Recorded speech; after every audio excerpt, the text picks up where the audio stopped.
What's up, everybody? I'm Sean Malloy, and you're into another episode of the Alpha Zone Gaming Podcast for the week of November 19th, 2017. We have got a fantastic show laid out for you this afternoon / late evening in Emerald Isle. We're with the boys and introducing a new member. We're doing what we're playing. We've got a gigantic section about Electronic Arts and the massive microtransaction / loot box problem they're having with Star Wars Battlefront 2. We've got many shout outs for our community throughout the show. We're talking about Colin Moriarty's new side project, as well as a random question at the end of the show, like I always end it. But first, let me do these long-winded introductions. First, we've got the man from the Emerald Isle, Mr. Ronan Fox is here. What's happening, guys? What's up, man? Who's next? I'm doing King Kings for the man from the Grand Canyon State. What's that? You called yourself the Cactus Man last week, and that's a good one. I am the Cactus Man. Yeah, I'm a little prickly. Yeah, and we got our new member of the Alpha Zone Gaming Podcast. We've got Phil Rogers, known as Zestrin Gaming on YouTube. Phil, what's up, man? Hey, how's it going, everyone? Good, man. Welcome officially. So we kind of teased you last week, but you're officially on the show, and yeah, we're running content based on the EA. So I'm like, this is a perfect opportunity to get Phil on here, and it's going to introduce him to the fan base. So yeah, everyone, give a little round of applause for Phil Rogers. Welcome, Phil, to the Alpha Zone. And also, I got another round of applause for new daddy again, Mr. Ronan Fox. Yeah. Thanks a million, lads. No, Ronan. Ronan. The child's name, Logan, super strong, but more importantly, middle name. Very strong middle name. Not too bad, is it? Yeah, not too bad. Yeah, so Logan, I went for Logan Sean Fox after Sean Malloy because he's such a good guy. Oh, yeah. Logan is. We actually had one of my great grandfathers is called Logan, cool. And actually when the movie came, because a lot of people thought that I called my son Logan because of Wolverine, and yeah, it's partly so, but when that movie came out and the name of it was just Logan, I had seen it before, and seeing it on that poster just made me fall in love with it.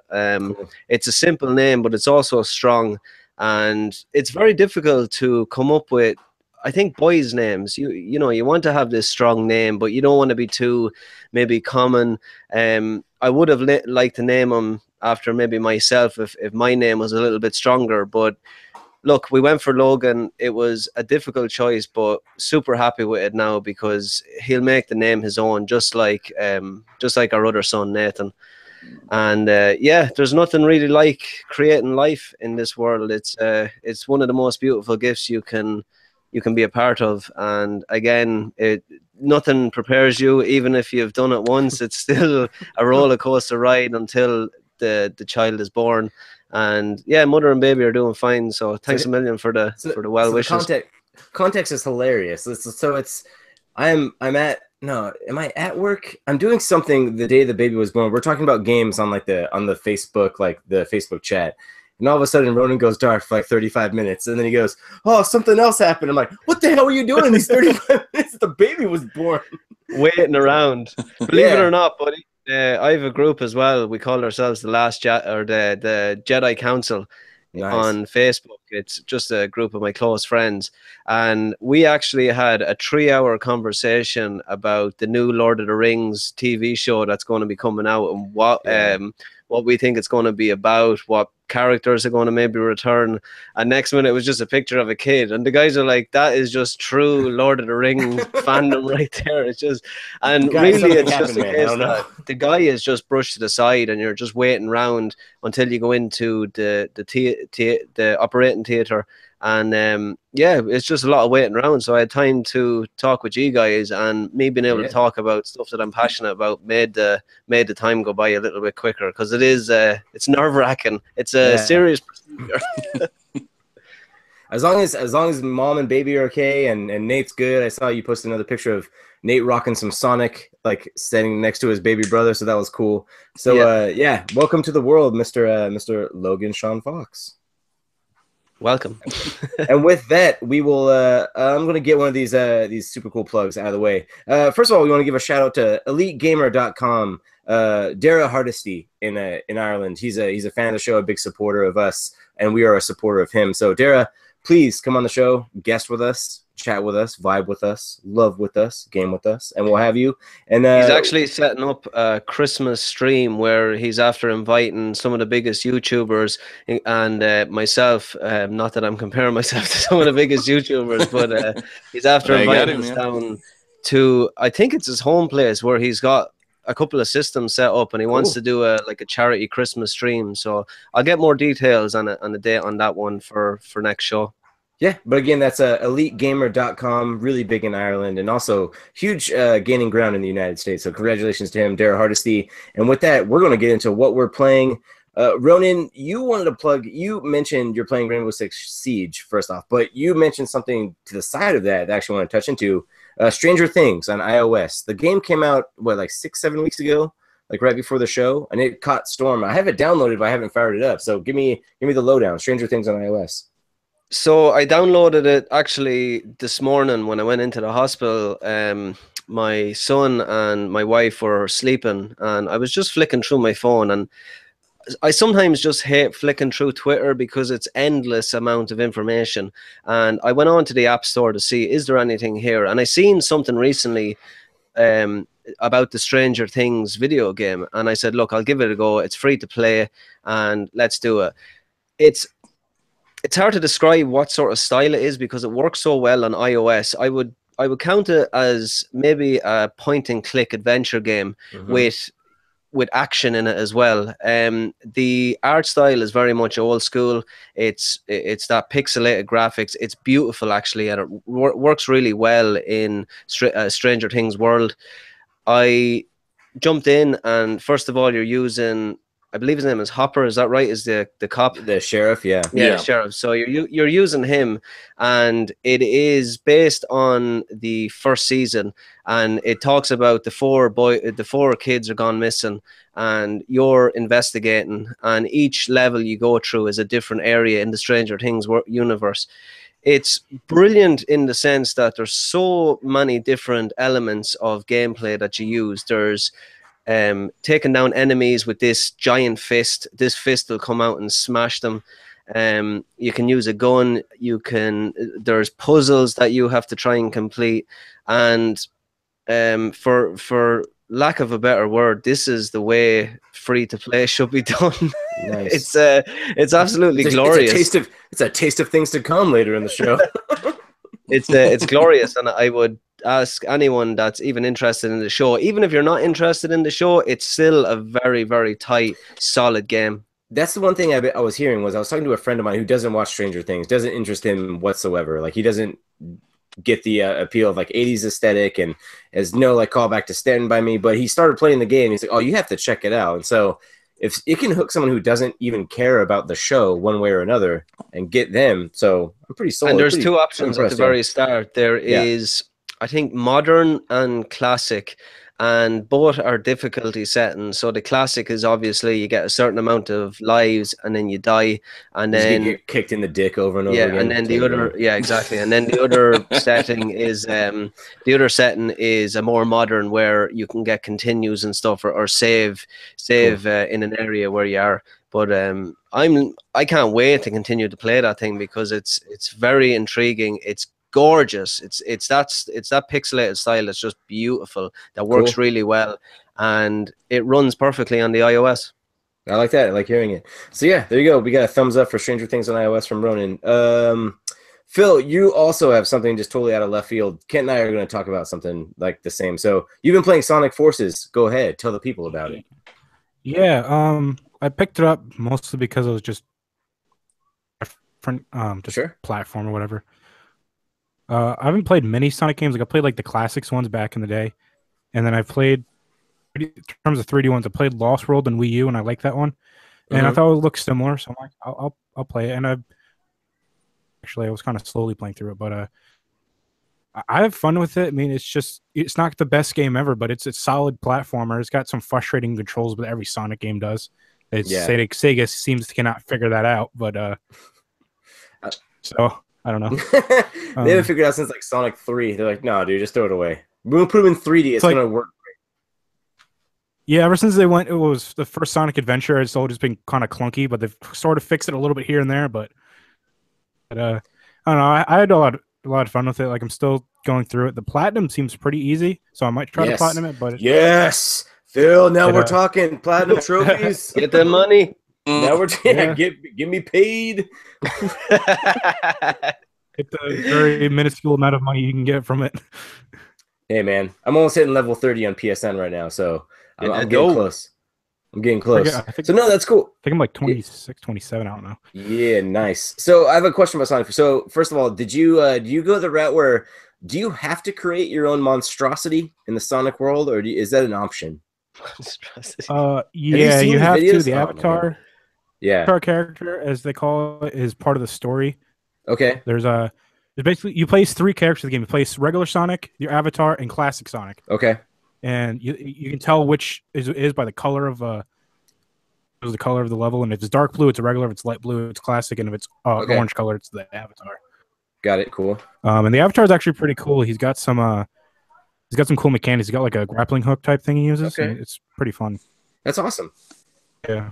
So I know you put up videos on your YouTube channel, Zestron, about Sonic Forces. So we'll give you a chance to plug that away at the end of the show. But yeah, can't wait to hear more about it, man. Yeah, congratulations on beating the game, and next week we'll chat about something else. But the theme of the show is Electronic Arts and Star Wars Battlefront 2. Kent and I are both playing it. I wrapped up the campaign literally 45 minutes before we came on. Kent, you're almost done with the campaigin. I'm close. I'm maybe about 45 minutes behind you. Yeah. So, but because I'm refusing to play like multiplayer, just as standard. I'm just like making a line in the sand. I'm just not going to play until they fix it. But I do want to know like your impressions of multiplayer so far, Kent. I think it's worth playing multiplayer, regardless of how you feel about it. We'll get deeper into that later in the show. But cool. I didn't find there was any real big issues in multiplayer. I've been enjoying it thoroughly. I don't feel like I've run across people that are super OP. Cool.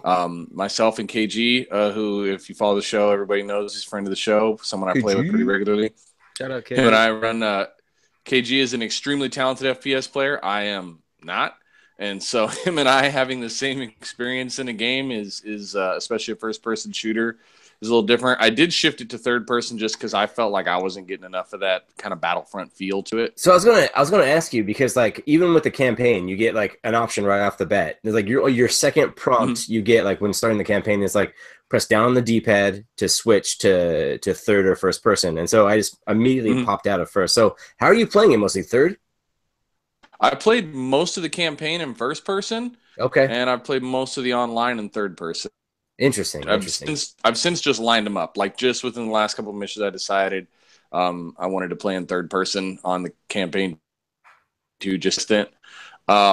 The only real downside I would say to playing in third person is they do have a little mechanic, sort of like a little X that shows you when you're not really peeking around cover, even if it feels like you are based on the camera. Yep. And sometimes you miss that in the heat of battle. But for the most part, when I'm online, I'm always aiming down the sights. I don't venture as much hip shooting as I do in the career. So yeah, it hasn't been an issue for me really in the outside of the campaign. But as far as, the unlocks and stuff, I think there's kind of a little bit of a gap between what they were saying they did and what they did. And we'll get into that deeper too a little bit later in the show. I don't want to delve into it too deep right off the bat. Cool. But overall, pretty balanced. I've had a pretty good time. The only time I really see an area where some of that might rear its head is characters, and I don't know that that's not a skill difference. Like, I don't know that those guys aren't just really good with hero characters, or if it's their cards, Sure. So when you first start off the game, like, what heroes are you actually given for multiplayer? It's Han Solo. The only ones it's easier to say which ones are locked than which ones aren't, because there's less locked than there is open. So which ones are locked? Emperor is locked. Okay. Emperor is locked. Han Solo is locked. Chewie is locked. Leia is locked. Luke is locked. Darth Vader's locked. Like all the heroes that are in the first one are locked. Yeah. We're just gonna for the most part. See, what's interesting is, and this is just talking to the campaign, and this isn't any spoiler, but there's certain levels in the campaign where you get to like play as heroes, so you kind of get their feel, and I just want to know like how that translates to its like I assume it's going to be like the three same skill sets, three like D-pad commands, or no, three shoulder button commands. They're different. They're very similar, but the feel of the characters is the difference between you and the people around you online. I think is a bigger gap than the career. In the campaign, they do I think a lot, and it's a narrative choice. I'm 100% sure that it's a narrative choice. Super OP, like you can just plow through stormtroopers. It just doesn't make sense in the confines of the story when you watch the movies. But like when I've been a hero character online, like especially. Kylo Ren, I played a lot. I got the deluxe edition, so I didn't really have to unlock him. Cool. Troopers like they're paper mache. I mean, it's pretty intense. It's like the end of Rogue One intense. And I haven't felt any hero characters. Yeah, it's good. I haven't felt any characters feel like that in the campaign yet. Yeah, there's like the first time like you actually like are playing as Luke Skywalker in the campaign. I just like rolled like through like a bunch of like stormtroopers and got killed. I'm like, wait a minute. Like, this isn't right. Like, I'm a Jedi. Like, what's up with these? But you're right. Like, it'd be totally unfair that there's no way Skywalker can take on, like, 20 stormtroopers by himself and just, like, survive. Like, okay, so they're overpowered, but not so much in a way where it feels, like, just detrimental for, like, the gameplay or the narrative structure of the campaign. Yeah, they both feel balanced in their unique areas, but you as the player kind of can feel the difference, you know, in the balancing and the way they did it. But yeah, for the most part, I think they're probably a little softer, honestly, a little squishier in the campaign. Oh. Interesting. So and so now I want to talk about campaign without going to spoilers. Is what are your impressions of the campaign? So yeah, for people who don't know, it's starring Janina Gavankar from True Blood and a friend of like Kind of Funny and IGN, and I've met her on a couple times at different like press shows. Super sweet girl. I want nothing but the best for her. She's a complete nerd. She's totally legit. She's super rad. She follows me on Twitter. So yeah. So just full disclosure, I'm trying to talk about the campaign without just like gushing over my buddy Janina. So Kent, what do you think? It's really it's someone who doesn't have any real connection to her to not gush over how good her performance is. I'll be honest with you. I think that I think the result of this campaign, and I like it. I think it's a very neat aspect of them sort of making the narrative choices they made with this game. You're gonna see a lot of little girls that if they get exposure to this character, and that's kind of my only worry is I don't know how many parents buying this for their daughters thing. Sure. But it's a shame if they don't get access to her because, like, for example, I've got some friends, you know, who their girlfriends and stuff are into Star Wars, and I've been trying to kind of push some people into, you know, man, if I know you're not really big on these type of games, but it's worth picking up if you're a Star Wars fan. It's fan service in a capsule. Yeah. Absolutely convinced at least two girls I know or like full-grown women are going to be Iden Versio for Halloween next year. I'm seeing that one coming. That's awesome, just such a neat character. I think the narrative is really well done. The tone is really solid to the movie. I was very impressed with the campaign. Actually, I kind of went in thinking, so full disclosure, now you go into something thinking it's going to be shit, and then it turns out even to be better than shit. You're like, well, that's not bad, you know. You're expecting a 3 and it's a 5. You're like, oh.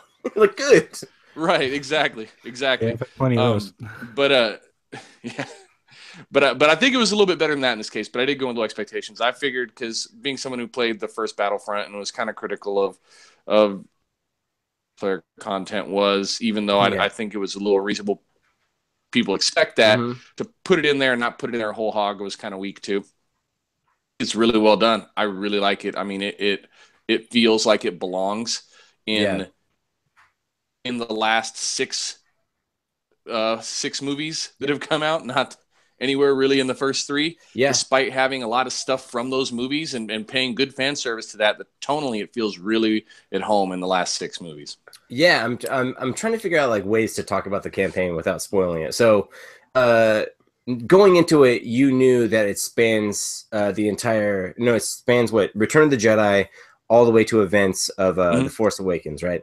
And you get this like 30-year gap. And so you're like, okay, so how are they actually going to bridge this gap? And one of the reviews I was reading was it worried me, and it was like, oh, it feels like Star Wars tourism, right? You go to these certain planets you've seen before and these certain events you've seen before and interact with characters we've seen before, right? So I was like, okay, so maybe they need to do something dramatic like with a story to actually hook me in. And there's one moment after the Death Star blows up where you're actually like flying through the debris. And that's when it kind of clicked for me. I was like, oh, this is actually like a really, really special campaign. It's like now we're seeing events from this other side that we don't get the story of. And even though that was pitched over and over again, and that's what the approach was going to be, I didn't know how it was going to go off. But being able to fly through the debris of the Death Star and see like the gigantic dish like dislocated and like put to the side of the screen, it was really cool moments. And so like many missions of the story, I'd want them fleshed out a little bit more, because some missions take as little as like 10 minutes to finish. It's a really like so I'd rather them do like a Call of Duty World War II campaign style where it's 12 missions and each mission is 25 to 30 minutes rather than 20 missions with every mission being 8 to 10 minutes or 8 to 15, what have you. But that being said, I'm really impressed with what the writers for Battlefield 2 did. Walt Williams and Mitch Dyer, formerly of IGN, and the writer of Spec Ops: The Line. So hats off to those writers. Hats off to the Motive for crafting a really, really good narrative story. And again, I didn't actually know them guys were involved in writing the Spec Ops: The Line is phenomenal. I absolutely love that game, and it's an intelligent story. Yeah, man, it's Heart of Darkness, Joseph Conrad. So it's like super cool. I would say that I wouldn't say this goes as deep as any of that stuff, but you can definitely see the level of skill in the writing. If people follow the show, they know I'm not a huge Mitch Dyer fan as a games journalist, but I got to say, if this is indicative of his work, I'm a fan of him as a writer, no question. Yeah, me too. There's one thing that you do really well done. Yeah, there's one thing that you do know coming off that game is like, holy shit, Mitch Dyer knows Star Wars, like backwards and forwards. Yeah. And I remember when he was leaving IGN, I was like, oh, dude, like what? Like a games journal, like writing this? I don't know about it. But within like 20 minutes, I was told, I'm like, nope, he gets it. He knows Star Wars. And so, Ronan, was he working with some other developer? Did he leave IGN for a while? For Motive, for EA Motive. Sorry? No, so he left IGN to go to work on this game. So. Yeah. Okay, I thought he was working with another developer and then maybe came back to IGN. Maybe I'm thinking of someone else. Might be. But anyway, Andrew Goldfarb. Yeah, Goldfarb went to go work with that. Yeah, he went to Gearbox for a couple of years and came back to IGN. Yeah. But anyway, like Mitch knows his stuff, man. So hats off to him. Hats off to Walt Williams. So Rose, Walt Williams, he was in charge of like the overarching narrative. So he chose like the planets to go to and like what the story beats were. And then Mitch was in charge of the dialogue and the character stuff. So that's how they both co-wrote it at the same time. And then Walt Williams was technically like they hired him freelance to write the game. And there's been stories about that, like all of them. You can check it out. Pretty cool. So I mean, that'll wrap up our what we're playing segment before we move on to the I wanted to say real quick before we get into our big thing is to the people listening, I wanted to stay kind of more on the positive notes of this. I wanted this is a good game. There's not a bad game. There are some aspects of it that are really trash, and we're going to dive into it. It's going to feel like we're shitting on this game. Yeah, disclaimer. If you like good graphics and good gameplay, if you like Star Wars, it's a good game. But it's got some problematic stuff going on in it, no question. Yeah, and even before we like dive into this, and I'll intro the section properly. It's like I did enjoy this game a lot. Like graphically, for some reason, I felt Battlefront 1 was stronger. There's some weird textural issues I kept having in the campaign where faces looked very like claymation and renders like weren't popping correctly. And so I don't know if that was my copy of my download file, but before going into it, I was like, oh, that doesn't look good, and I'm like, oh, that's kind of muddled. But really, yeah. So I don't know, like it's been flawless for me so far. I've had some loading screen issues, like it just stayed as a loading screen, but graphically, it's been flawless for me. So mine was my first moment was like Gina's first like cut scene, like so she's like putting on her helmet like in game. And all of a sudden, like her lips didn't load, and so it was just like looking like someone was wearing a skin mask, and it was like super creepy. So I was like, oh, that's not right. And I tried to like unlock the first door with the droid, and like the door doesn't unlock correctly. And like I look at the droid, it's like floating upside down in air, and I could just like walk right through it. And I was like, oh no, like this is the first mission. This is bad. This is bad news bears, man. But so before we go into it, I want to give our first shout out, or technically our second shout out of the show, Patty Toner for a buy and play on Facebook. We plugged him last week. I mistakenly got his name wrong, Patty. My mistake. I called you Paul. You're indeed Patty Toner. Buy and Play on Facebook. They're buying and selling video game systems and retro systems, retro games. And so for all, I guess all your Irish gaming needs. Does he ship international, bro? Do you know? That I can't tell you, but I'm sure the answer is yes, but I'm not 100% sure. Yeah, that's why I didn't want to like confirm anything. But he's actually starting a new group on Facebook called the Republic of Gaming and Gamers. So everyone, if you're interested in video games and connecting with other gamers, specifically like Irish gamers or international gamers, check out the Republic of Gaming and Gamers on Facebook. So just do a quick search with that, and you'll find them and tell them we sent you, and then listen to the show more so we get plugged. We like that. Now, boys, I purposely only made one gigantic story for the show, and this is the all-encompassing story of the video game industry for the past 2 weeks. It's Electronic Arts, Star Wars Battlefront, and the monster microtransaction problem. So how do we actually want to break into this? I have some stats. So first to like get into it. So after review copies of Star Wars Battlefront 2 were sent out to the gaming press, multiple outlets did calculations on how long it would take to unlock every single piece of content in Star Wars Battlefront 2 multiplayer. This added up to over 6,000 hours of gaming to unlock all heroes, all weapons, all skill trees. So this thing is massive. And if you put it directly into months played, you will have to stay awake for 6.5 months to playing nonstop to unlock every single thing in Star Wars Battlefront 2. So that's my first point. So they're asking for a Destiny level commitment from you. Right. And so easy peasy. Yeah, the thing that freaked me out about that is like Destiny 1 is the game I played the longest in my entire life, and it was only like 181 hours. I'm like, multiply that by 60. Like what? So before we dive into us, Phil, what do you think? 6,000 hours to unlock everything. Reasonable? That's a little high. I can understand they wanted to have some gameplay to keep you playing. 1,000 hours, that's a little too much. Maybe they cut that. Maybe like 200 hours to unlock everything. That maybe be reasonable. Yeah, ridiculous. But is it a case that it's like a little belt buckle might take, I don't know, 10 minutes, and there's 400 different belt buckles?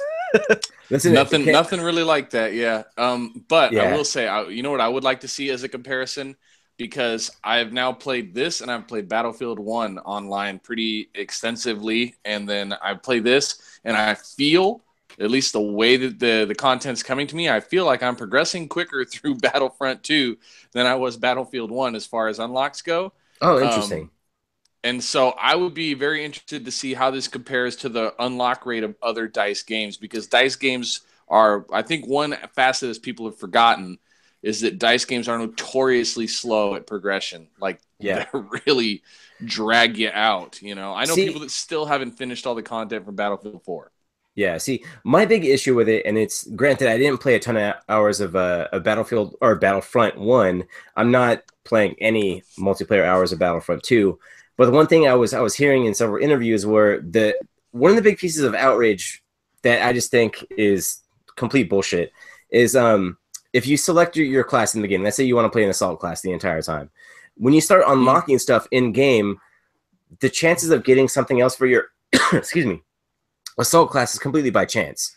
You might start unlocking things from sniper class or whatever, what have you, but I don't know. Just the fact that if I would choose assault class and the potential of me actually upgrading that class being completely by chance I just don't understand how anyone could possibly think that's a good idea, which is pretty much like the case in point with this multiplayer issue is like, how was this a good idea? Like what group of people in meetings were like, this is what we're going to do.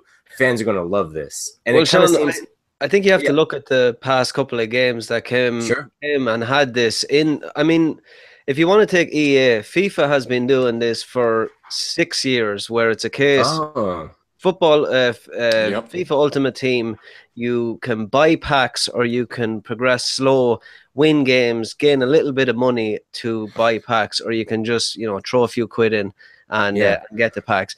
Like this is the funny thing about this whole situation. This is nothing new, and people are pretending like it's this crazy new idea that EA are after building up this mastermind plan to just pull in as much money as possible. They've been doing it for every game throughout the last maybe 5 years. I mean, Battlefield 1, Kent was talking about, I think the problem with that one was because it was in World War One, there was less of variety or something. I do understand with you're not getting weapons as fast, but you better believe you can buy crates in that game to unlock weapons. Battlefield 4 had the same. You could buy crates in that game. And FIFA has the same. I'm sure Madden has the exact same thing where it's an ultimate team where you can buy packs or buy cards or whatever. The reason why I think this is so different is because it was a little bit, you know, under the covers before the beta came out.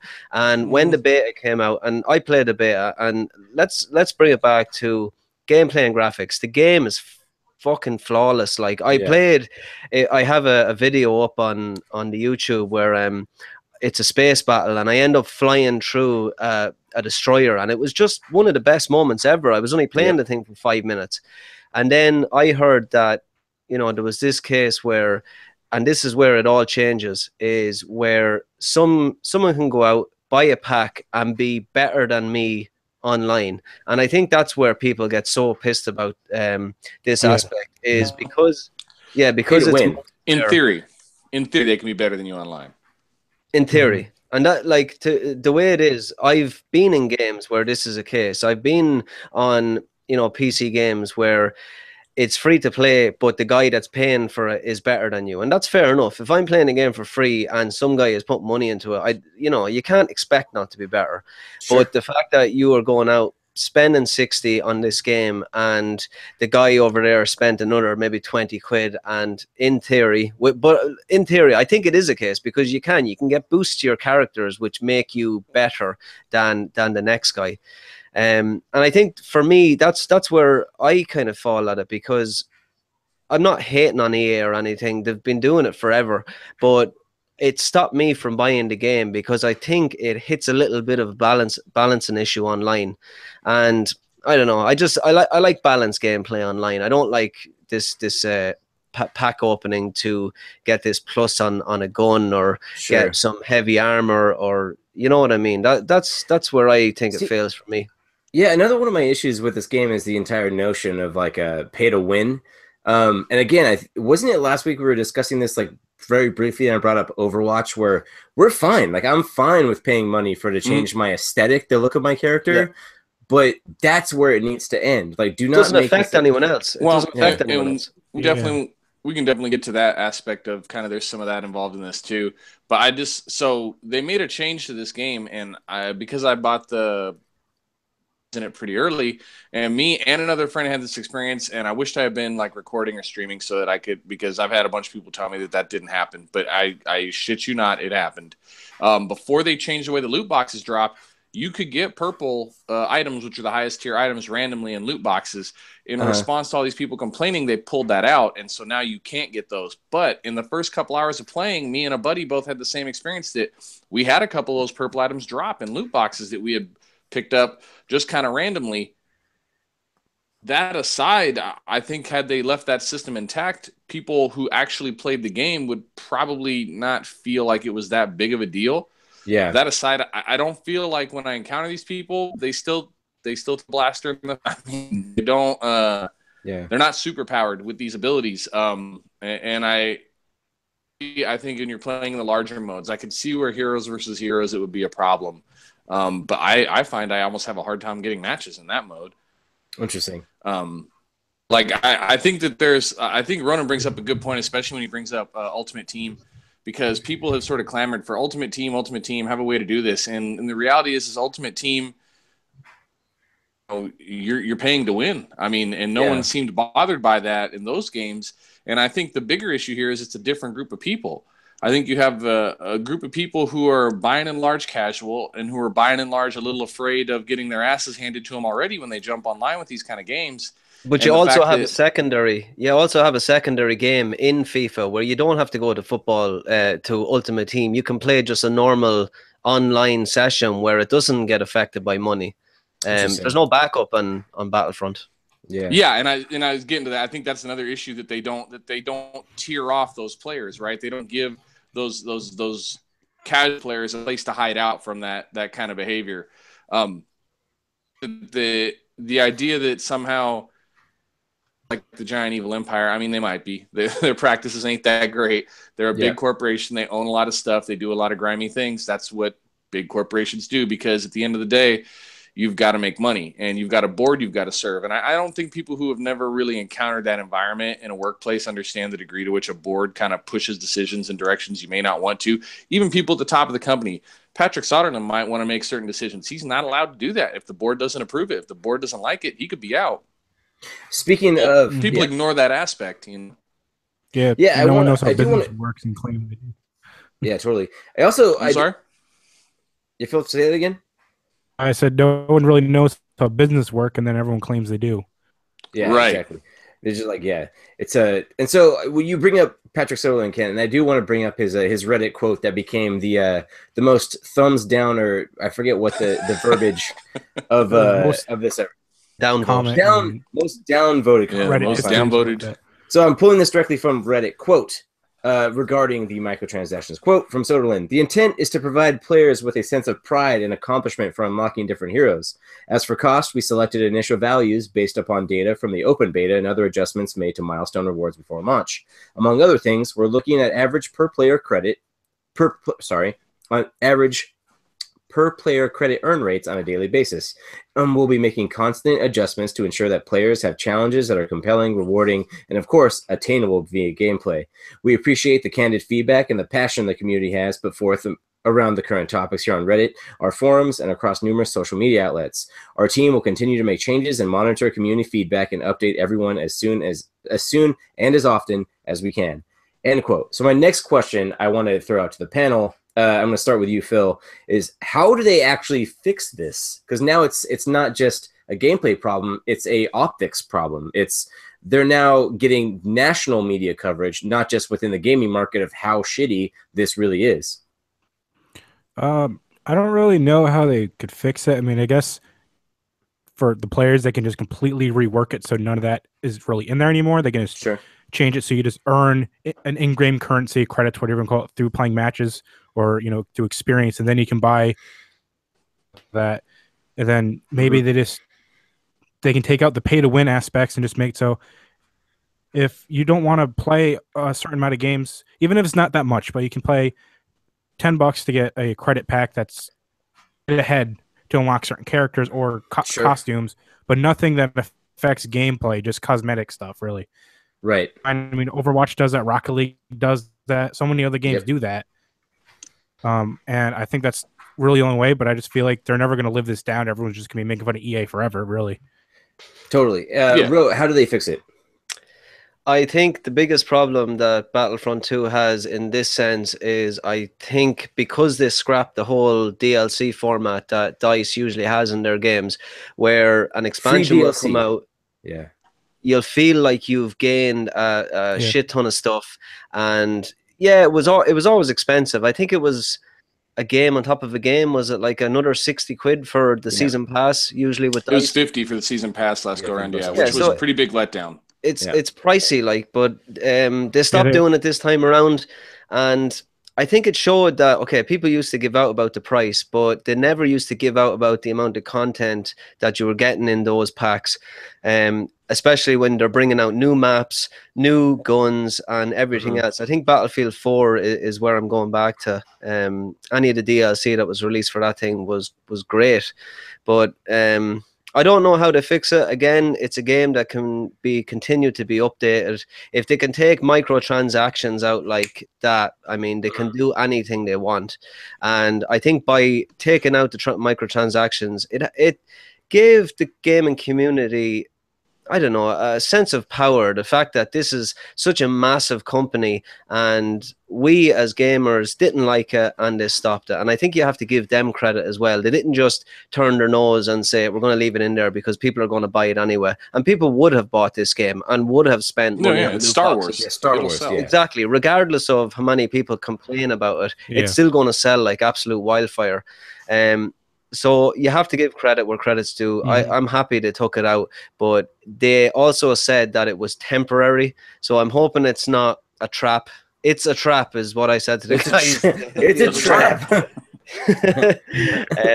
They said temporarily, so like I'm hoping they just don't bring it out maybe on a sale. Everyone buys it, and then they slowly start to dribble that stuff back in, because I mean, this whole loot crate stuff just needs to go away, and I think it will after this. People aren't going to take the risk on anything like this again.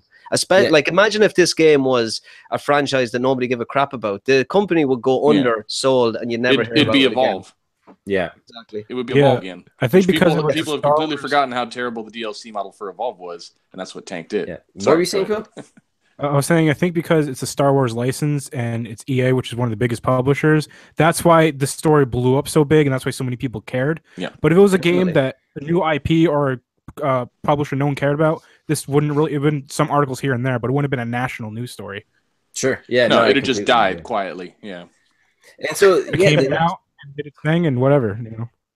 Yeah, and so like we've said, they eventually shut off all microtransactions and reduced like the credit needed for such hero characters such as Luke Skywalker and Darth Vader by 75%, even though Luke Skywalker is a bitch and the most overrated character in Star Wars. That's unbelievable. It's one of my many He's moments. meant to be. He's going through a hard time. Zelda sucks. Luke Skywalker sucks. Luke Skywalker is awesome, man. I can't take that one. I'm sorry. Anyway, so well, I do want to talk about the statement real quick with Patrick Sutherland, because I do think there's something funny about that. If you actually look at what he says in the statement, there's good and bad in there. The good is that it's not set in stone. They say that in there. It's not set in stone. We are looking at these aspects of it. The bad side of it is that there's some very generalized, dismissive PR speak. And so good on them for letting people know that it was going to change. But the problem is that they should have known that they were under the microscope at that point. Patrick Sutherland should not have taken a basic PR speak statement from his people. He should have done a little research himself before he stamped his name at the bottom of that. And so I think we're getting to a stage where, you know, kind of what we were talking about. A lot of people think they understand how business works, and they don't. And I think people think that, like, Patrick Sutherland sits around on pins and needles thinking what gamers think, and that's not his job. His job is to make sure these games get made, because we see what happens when they don't really kind of rein in these companies. Is you get Visceral. As much as people want to be mad at EA for Visceral's failure, Visceral kind of tanked themselves in a very real way, you know. And if you really want to criticize, huh? Bro, what'd you say? I said Dead Space 3 was the end of Visceral. Yeah. No, I mean, but and if you really want to be critical of EA, their biggest mistake was that they didn't keep an eye on Visceral and make sure that things were progressing the way they should have, and get the feedback and provide the help. Now, that's not excusing them from their part in it, but I think people have this view of them as this big corporation that smashes things with hammers, and it's just it's that simple. It's a really big, complex web of business. It's a conglomerate at this point. But yeah, I think that business is confusing. People don't understand, like, oh, they could just shut this shit off. Yeah, they could just shut this shit off. They made it very obvious they can make change their statement, but everyone got so upset because it seemed like such a dismissive, sort of bland PR statement. They just started hitting the dislike button as quick as they could and didn't really read it, I don't think, you know? Yeah, I mean, it's just so problematic, like that statement. You said all Sutherland had to do is like look around the internet, and it's true. It's like all you have to look around is like just companies who actually have the PR people out there that really just, they try to connect with the fans and they give an honest speech, and it's like, hey, we messed up, we're going to fix it. He needed to do 2 lines, and that's it. And the fact that this like exploded and he tried to put all this PR speak into it and try to have like that angle, I'm like, no. And the more I read, the more I was like, oh no, turn around. Like, stop talking. Stop writing on your computer. This is going to... Stop. Don't do this. So do you know what would have been a great apology note? That if we had a trailer for that Visceral, Visceral game that was being made. Just kidding. It's back. Everyone would just shut their mouth and just let them at. Yeah, I'm with you. Like, we messed up, and we're making Star Wars 1313 or the Hennig game already, something like that, man. But like, it's just, I know. It's like, dude, my 2 most anticipated games like the last 5 years both get canceled. Just sucks. Sad. Any final thoughts on this before we move? Because we've actually been going on this for 20 minutes, so this has been as full of a topic as I do. Let's go. I do want to make a comment about it. So I think that the final stage of this, that people are the newest stage in it, is the whole aspect of it's sort of leaking. That LucasArts was the people that pushed the. Yeah. And so you kind of look at the complexity of that, and I've talked to a couple different people about it, and here's my thoughts on that. Whether they did or didn't, it doesn't matter. Look at how the game's designed. Yep. The game only has so many things to give to you. Mm-hmm. The things it has to give to you are cards and characters. What else are they going to charge for? Yep. It's 100% true. See, my question to that is, so would you rather have this way of doing multiplayer and DLC to make money, or would you rather have a season pass, which that was their first thing, was like no season pass, all DLC free, right? So you're like, oh, this is good. And then they like shoehorn this in like to the unknowing public of what's about to happen. So which one would I rather have? I think I'd rather have, I'd rather pay for a season pass if I'm going to play that game for a long time. Just give me all the content. Yeah, I'd rather just get a season pass too. 100%. Yeah. Here. So I never knew why season passes were so controversial in the first place. There's like, hey, you're getting more stuff down line. Don't get rid of your game.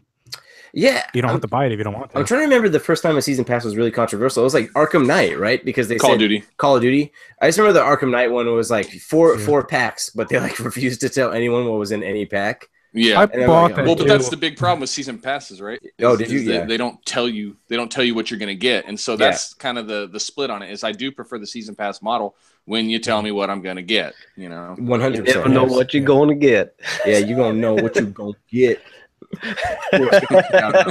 Like on Family Guy, right? You can have this boat, Peter. It's in the mystery box. But it could be a boat. Which may contain a boat.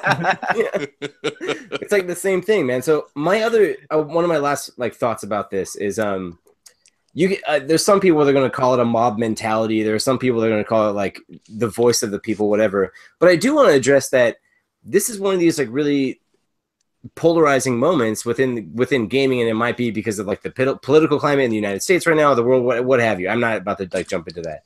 But what is hard evidence now is a company produced a product, they put it out a way, people made their voices clear, and we got to change the product. Now, we do not know how the product is going to change moving forward and if this is going to be a bigger deal, but I do think this is one of the few times where the voice of the people has actually got to companies, gone up the chain, and it might be EA shooting themselves in the foot with a Reddit post. Like, I have no idea. But I do want to say this is like pretty interesting the way like fans have actually shaped the way this game is. Very entertaining for one.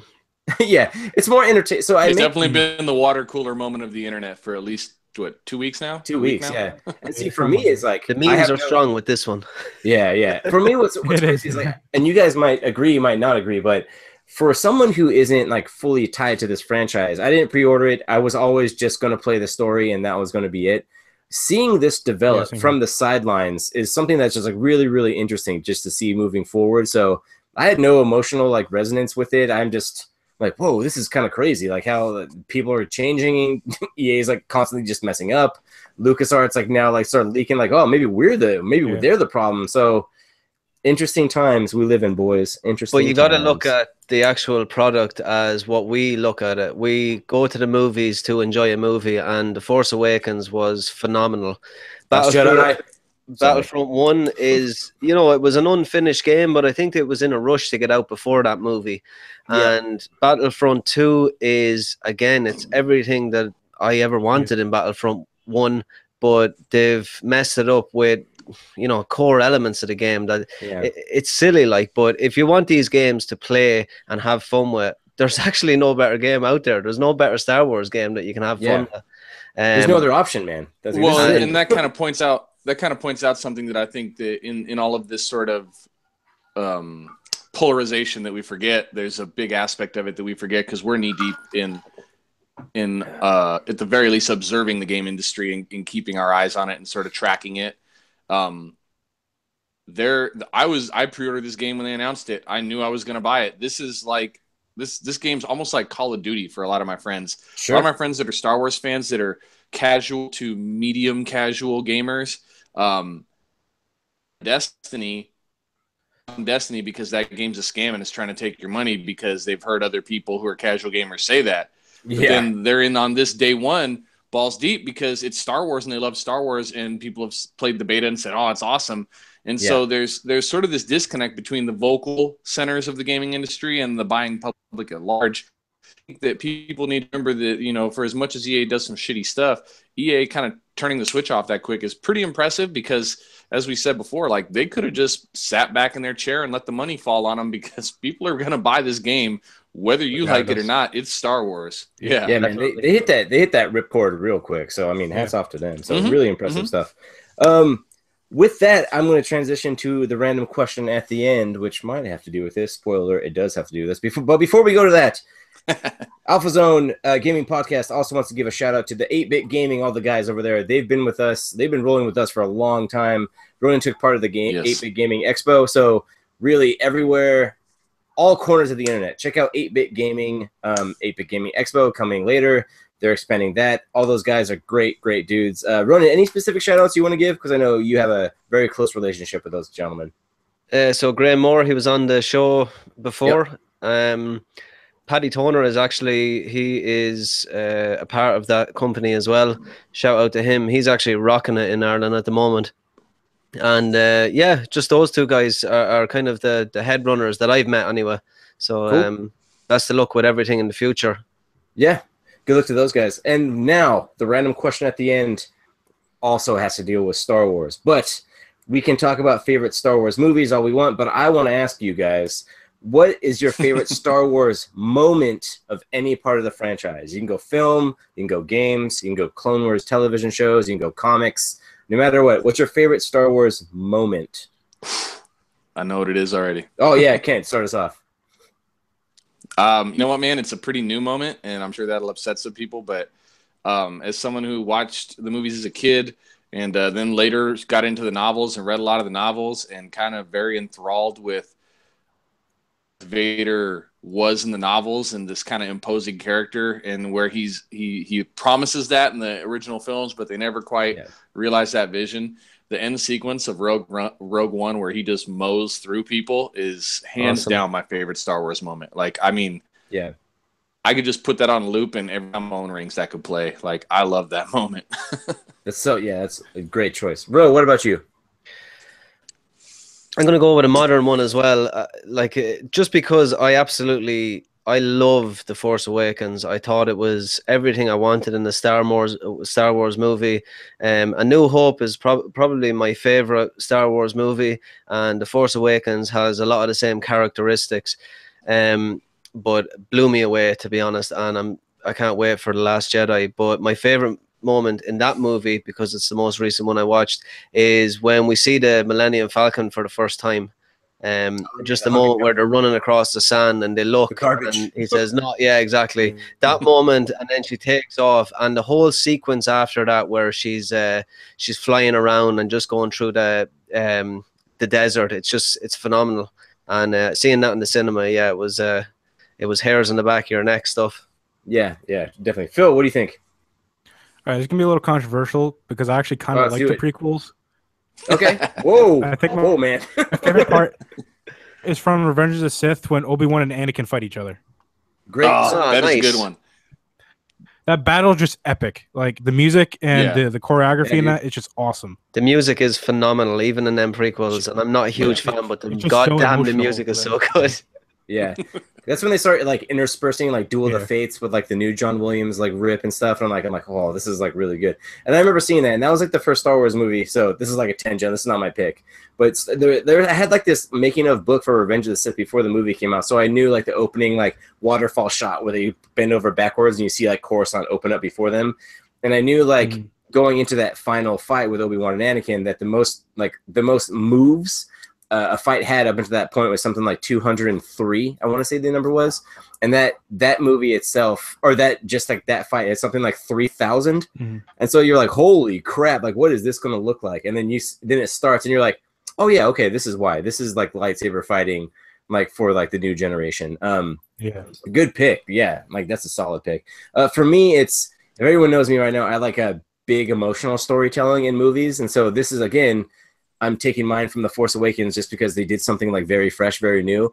The entire time, like Star Wars has been in place. It's always been about a single individual struggling to like with the pull of the dark side, right? It's always about like, is he going to be forced to go to the dark side? And I think Kylo Ren is a character that's so unique and like wonderful because he's dark side and he's getting pulled to the light side, and that's what he's fighting the entire time.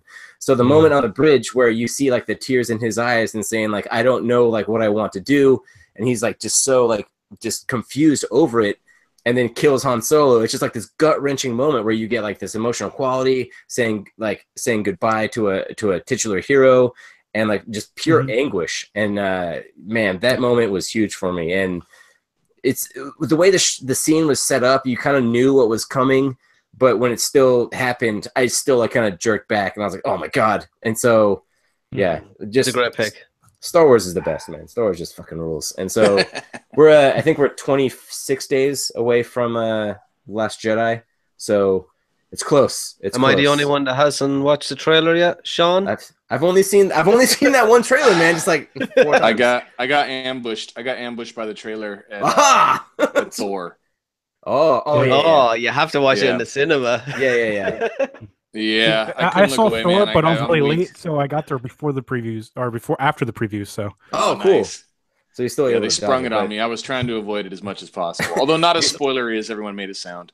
Yeah, you see a bearded man run out the theater yelling "No!" You're like, who the hell was that guy? But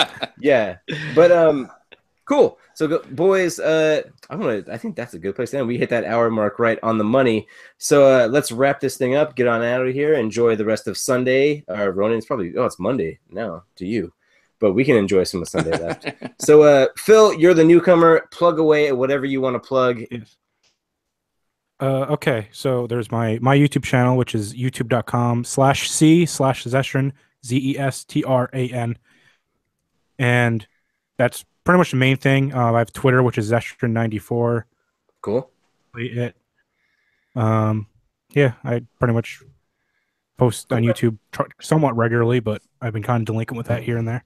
Cool. Excellent. Zestran, again, Zestran on YouTube. So youtube.com/c/Zestran. Is that what you said, Phil? Yep. So again, Phil, welcome to the show. Welcome to the Brotherhood.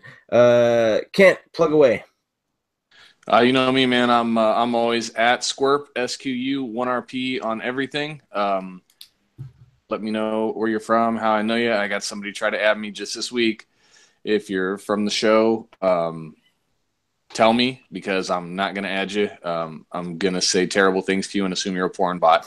That's just the way I am. So, and if you don't like guns, don't follow me on Instagram, because that's what my go-to is the always Bong Ripper 69. I'm like, I don't think this guy's real.